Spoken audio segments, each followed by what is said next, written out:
Welcome to our channel. Today we how to reduce traffic ticket fines with Ticket Clinic easy tutorial step by step clearly.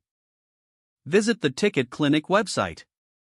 Create an account or log in if you already have one.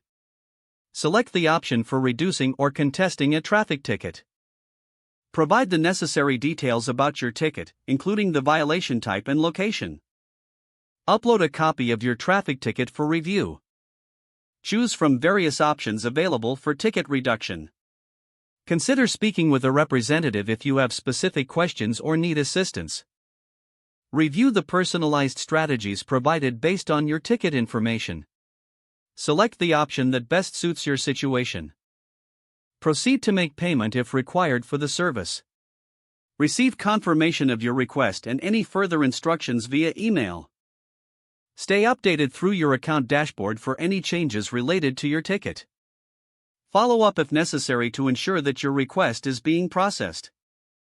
Once your reduction is confirmed, take note of the new fine amount. Make sure to pay the reduced fine by the deadline indicated.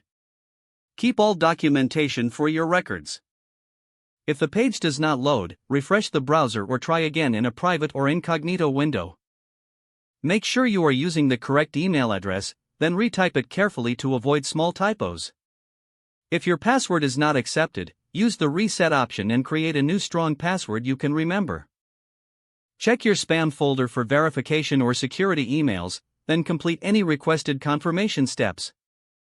Enable two-factor authentication if available to improve account security and reduce unauthorized access risk. After signing in, review your profile details so your contact information and settings are accurate and current.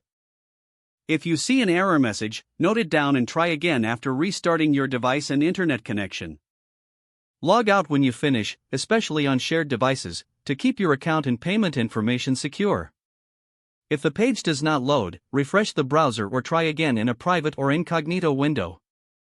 Make sure you are using the correct email address, then retype it carefully to avoid small typos. If your password is not accepted, use the reset option and create a new strong password you can remember. Check your spam folder for verification or security emails, then complete any requested confirmation steps. Don't forget to like this video and subscribe to our channel for more step-by-step tech guides.